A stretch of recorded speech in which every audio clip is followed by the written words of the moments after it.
أعوذ بالله من الشيطان الرجيم. بسم الله الرحمن الرحيم. الحمد لله، الصلاة والسلام على رسول الله وعلى آله وأصحابه، أما بعد. السلام عليكم ورحمة الله وبركاته.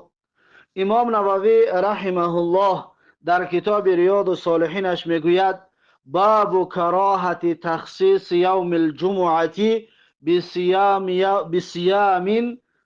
بصیام او لیلته بصلات.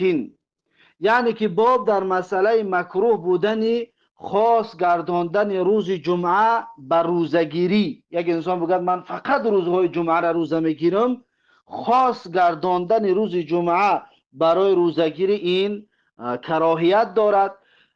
او لیلته بصلات، یا یک انسان بگه که من همه وقت شب جمعه نماز میخوانم، خاص بگرداند شب جمعه را برای نماز خواندن، این هم همچنین کراهیت دارد. پس امام نووی رحمه الله در زیر این باب 4 حدیث برامون تقدیم میکند. اولین حدیث این باب حدیث 1759 کتاب ریاض الصالحین است. امام نووی رحمه الله میگوید: عن ابی هریره رضی الله عنه عن النبی صلی الله علیه و سلم قال، یعنی از ابو هریره رضی الله عنه روایت است از پیغمبر صلی الله علیه و سلم که گفتند: لا تخصوا لیلة الجمعة بقیام من بین اللیالی. پیغمبر صلی الله علیه و سلم گفتند مخصوص قرار ندهید شب جمعه را به عبادت کردن از بین شبها. این شبهایی که در یک هفته 6 شبی که میگذرد، از بین این شب فقط شب جمعه را مخصوص عبادت کردن قرار ندهید. ولا تخص یوم الجمعه بصیام من بین الایام. یعنی پیغمبر صلی الله علیه و سلم میگوید و خاص نگردانید، مخصوص نگردانید روز جمعه را بر روزه گرفتن از بین روزها، از بین روزهای هفته فقط روز جمعه را برای روزگیری خاص قرار ندهید و مخصوص نگردانید. الا ان تکون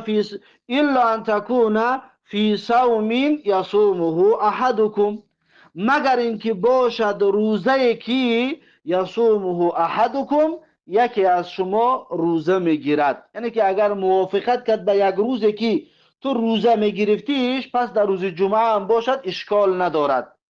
اما اگر که مخصوص روز جمعه را برای روزگیری قرار بدهی، در این صورت مکروه است. پیغمبر گفتگی است که مخصوص قرار ندهید روز جمعه را برای روزه گرفتن. رواه مسلم، این حدیث را امام مسلم رحمه الله روایت کرده است. پس مسئله الا ان یکون فی صوم یصومه احدکم، برای توضیح شدن واضح شدن این مسئله میتونه بگیم که یک انسان قصد میکند که من یک روز بعد روزه میگیرم، یعنی یک روز روزه میگیرم یک روز میخورم، یک روز روزه میگیرم یک روز میخورم. پس همین روزی روزه میگرفتگیش اگر در روز جمعه بیاید روزه بگیرد باکی ندارد، زیرا اینکه مقصد این فقط روز جمعه نبود، بلکه یک روز بعد، یک روز در میان روزه گرفتنی بود، روز جمعه موافقت کرد. یا یک انسان یا روز عرفه یا روز عاشورا در روز جمعه قرار بگیرد، در این صورت جایز است اون جمعه را روزه گرفتن، زیرا که مقصد روز جمعه نیست، بلکه مقصد روز عاشورا یا روز عرفه را روزه گرفتن هست. یا یک انسان نظر میکند، میگه که اگر فلان کار من بود شود یا فلان انسان نزد من بیاید، مهمان بیاید، من روزه میگیرم. مثلا فرزندش است یا نزدیکش غریب است، بگوید ساق سلامت برسد من روزه میگیرم. پس اون آمد بگاهی جمعه، فردا این انسان روزه میگیرد و این روزهش جایز و درست است. چرا؟ زیرا اینکه رسیدن این مهمان یا شرط گذاشتهش در روز جمعه موافقت کنه. مقصدش جمعه نیست، بلکه اون شرطی که گذاشته بود اون شرط در همون وقت موافقت کرد. همین کلمه الا ان یکون فی صوم یصومه احدکم، پس توضیحی همین عباره همین است، یعنی که اگر که روزه نیت فقط جمعه نه، روزه همین طور موافقت کرد، در این صورت روز جمعه را روزه بگیرد، هیچ کراهیت ندارد. خب این بود حدیث 1759 کتاب ریاض الصالحین. بعد از این امام نووی رحمه الله حدیث 1760 کتاب ریاض الصالحین را می آورد، میگوید و عنه قال، یعنی از ابو هریره رضی الله عنه روایت است که گفت سمعت رسول الله صلی الله علیه و سلم یقول، میگوید شنیدم رسول الله صلی الله علیه و سلم را که میگفت، پیغمبر صلی الله علیه و سلم میگفت که لا یصومن احدکم یوم الجمعه الا یوما قبله او بعده. میگه پیغمبر صلی الله علیه و سلم گفتن که لا یصومن احدکم یوم الجمعه، یعنی نباید که روزه بگیرد کسی از شما روزی جمعه. ببین پیغمبر با تأکید منع کرده ایستاده است، با تأکید نهی کرده است که لا یصومن، حتما نباید روزه بگیرد کسی از شما روز جمعه را، یعنی مخصوص روز جمعه را، الا یوما قبله او بعده، مگر اینکه یک روز پیش از جمعه روزه بگیرد، یعنی پنجشنبه و جمعه را بگیرد، دو روز پی در پی جایز است.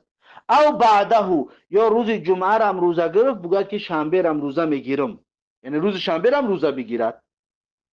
روز جمعه روزه گیری را شروع کرد با نیت روز شنبه را روزه گرفتن، در این صورت هم جایز است و درست است. اما مخصوص روز جمعه را به تنهایی روزه گرفتن پیغمبر منع کردگی است و این کراهیت دارد، کراهیت تحریم. این حدیث متفق علیه می باشد، حدیث متفق علیه است. این حدیث 1760 کتاب ریاض الصالحین. بعد از این امام نووی رحمه الله حدیث 1761 کتاب ریاض الصالحین را می آورد و میگوید و عن محمد ابن عباد قال، یعنی از محمد ابن عباد رضی الله عنه روایت است که گفت سألت جابرا رضی الله عنه، میگه حضرت جابر رضی الله عنه را پرسان شدم که انها النبی صلی الله علیه و سلم عن صوم یوم الجمعه، میگه گفتم که آیا پیغمبر صلی الله علیه و سلم از روزه گرفتن روز جمعه منع کردگی هست؟ آیا رسول الله باز داشته است که روز جمعه روزه بگیریم؟ قال نعم، میگه که حضرت جابر گفت که بله، پیغمبر منع کردگی هست روز جمعه را به تنهایی و مخصوص روزه گرفتن، که این حدیث متفق علیه است. این بود حدیث 1761 کتاب ریاض الصالحین. بعد از این امام نووی رحمه الله حدیث 1762 کتاب ریاض الصالحین را می آورد و میگوید و عن ام المؤمنین جویریه بنت الحارث رضی الله عنها، یعنی که از ام المؤمنین مادر مؤمنان جویریه بنت حارث رضی الله عنها روایت است ان النبی صلی الله علیه و سلم دخل علیها یوم الجمعه و هی صائمه، میگه هر آینه پیغمبر صلی الله علیه و سلم نزد جویریه رضی الله عنها در آمد، نزد حضرت جویریه رفت یوم الجمعه، در روز جمعه، و هی صائمه، در حالی که حضرت جویریه همسر پیغمبر صلی الله علیه و سلم مادر مؤمنان روزدار بود. در این هنگام میگه پیغمبر نزدش رفت، فقال، پس پیغمبر صلی الله علیه و سلم حضرت جویریه را پرسان شد که اصمتی امسی، آیا دیروز روزه گرفته بودی؟ قالت لا، جویریه رضی الله عنها گفت که نه، یعنی روز پنجشنبه را روزه نگرفته بودم. قال، باز پیغمبر صلی الله علیه و سلم حضرت جویریه را پرسان شد که تريدین ان تصومی غدا، یعنی میخواهی که یا قصد داری که روزه بگیری فردا، یعنی روز شنبه هم روزه گرفتنی هستی؟ قالت لا، میگه جویریه رضی الله عنها گفتن که نه. قال، پس میگه پیغمبر صلی الله علیه و سلم گفت که فافطری، یعنی که روزت رو بکشا، روزت رو بخور، یعنی روزه نگیر، مخصوص روز جمعه رو و تنهایی روزه نگیر. پس یا روز جمعه را یه روز پیش میگیری، پنجشنبه و جمعه، یا یه روز بعد، یعنی جمعه و شنبه، پس در این صورت جایز است. رواه البخاری، و این حدیث را امام بخاری رحمه الله روایت کردگی هست. این بود باب مکروه بودن خاص قرار دادن روز جمعه یا شب جمعه به عبادت. روز جمعه مخصوص قرار دادن برای روزگیری و شب جمعه مخصوص قرار دادن برای عبادت، قیام لیل، نماز شب، این کراهیت دارد. این بود این باب. با همین این باب با آخر رسید. اکنون باب نو شروع می شود. در باب نو امام نووی رحمه الله میگوید باب تحریم الوصال فی الصوم، یعنی باب در مسئله حرام بودنی روزه گرفتن وصال، یعنی که پی هم روزه گرفتن، پی در پی روزه گرفتن. پیغمبر صلی الله علیه و سلم گفته است که، یا امام نووی رحمه الله میگه که باب حرام بودنی پی در پی روزه گرفتن. وصال چی است؟ یعنی انسان روزه میگیرد نمیخورد، شب نمیخورد، با همین روز دوم روزه میگیرد، با همین روز سوم روزه میگیرد. این طور روزه گرفتن این حرام است، این مکروه تحریمی می باشد. نباید انسان این طور روزه بگیرد. و هو ان یصوم یوما او اکثر. میگه روزه وصال چی است؟ روزه وصال بیان میکند.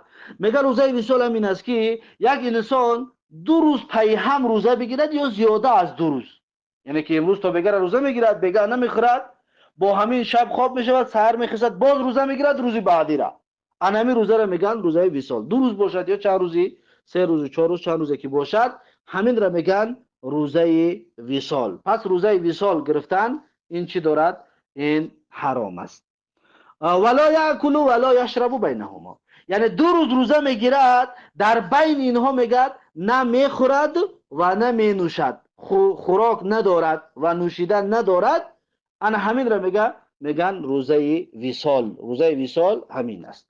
خب این به خاطر چی حرام است؟ زیرا اینکه مخالف به آیت است، مخالف به حدیث است.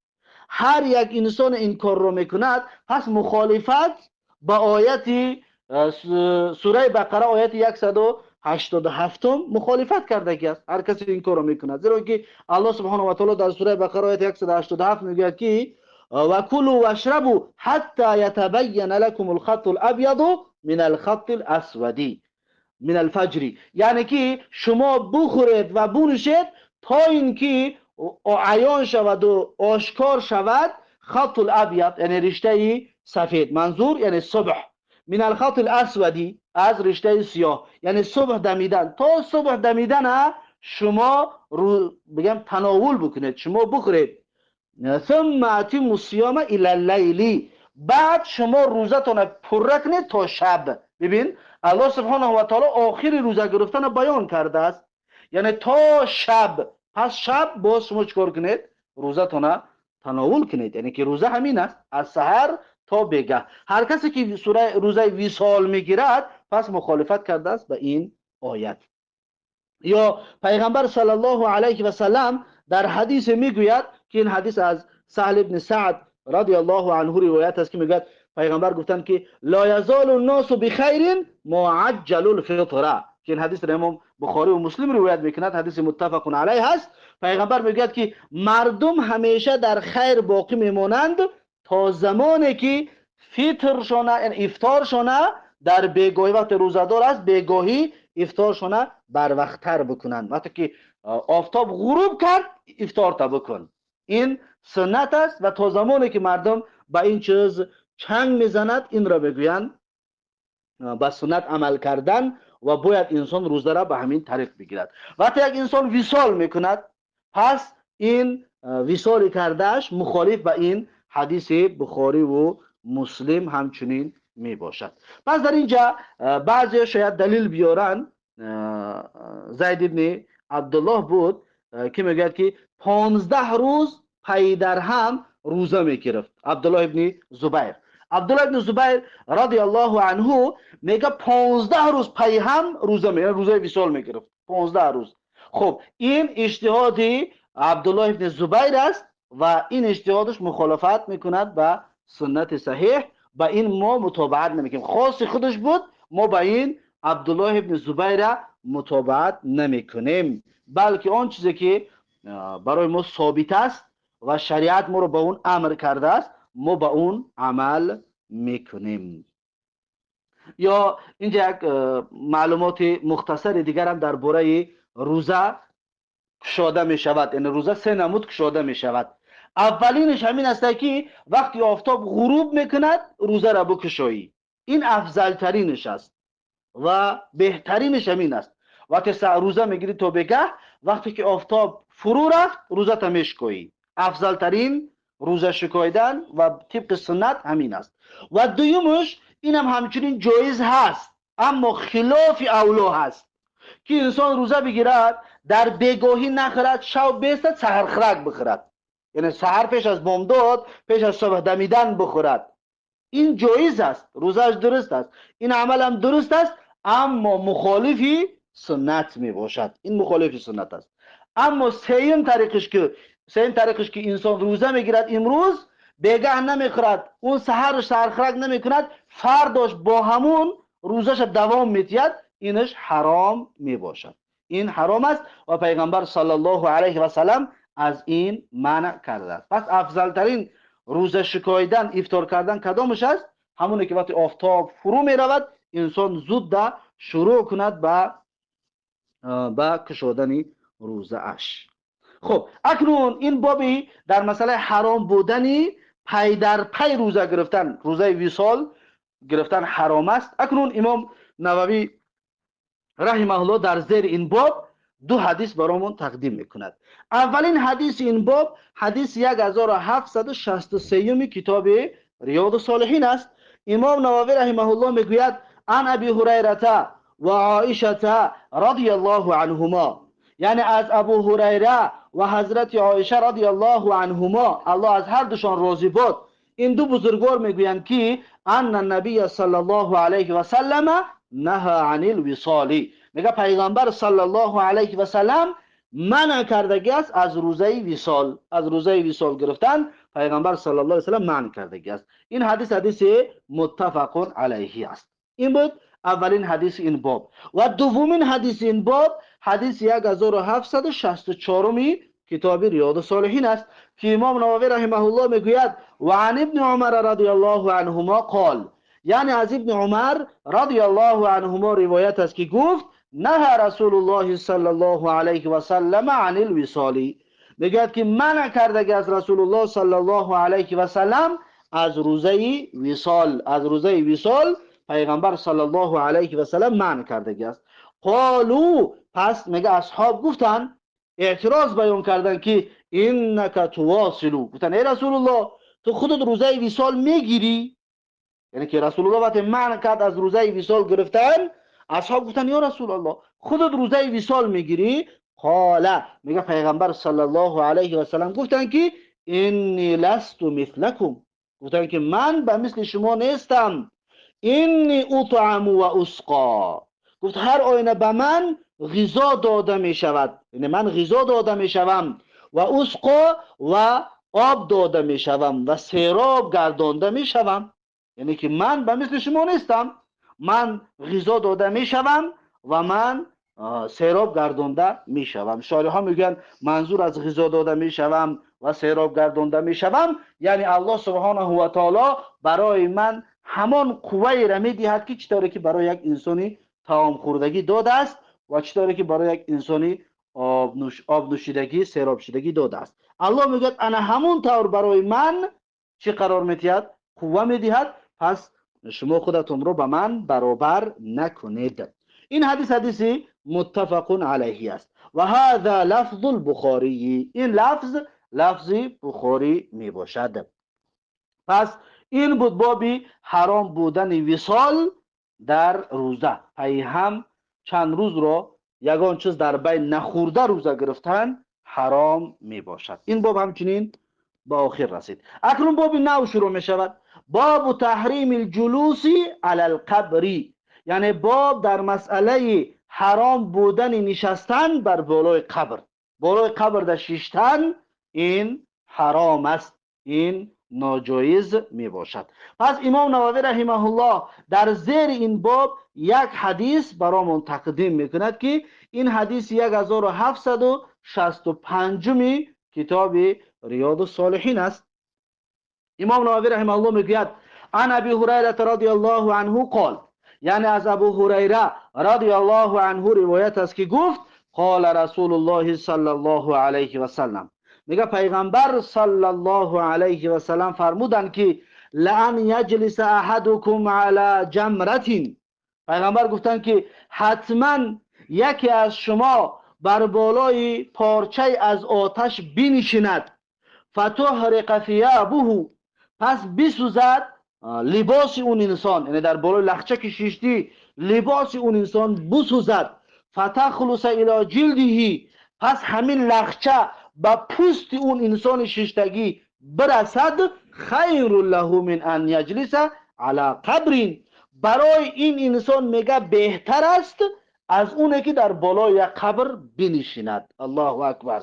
ببین در بالای پارچه از آتش بنشینی، لباست را بسوزاند و پوست بدنت را بسوزاند، در پوست بدنت برسد، این بهتر است از آنه که تو در بالای قبر بروی، بالای قبر را بنشینی. یعنی که چقدر پیغمبر صلی الله علیه و سلم این تشبیه را بیان کردن، یعنی که به مثال بیان کردن که انسان با حذر باشد که در زیر اون قبر یک انسان، یک مسلمان خوابیده است، نباید نااحترامی کرده شود. رواه مسلمون، این حدیث را امام مسلم رحمه الله روایت کرده است. پس این بود باب حرام بودن نشستن بر بالای قبر. با همین این باب به آخر رسید.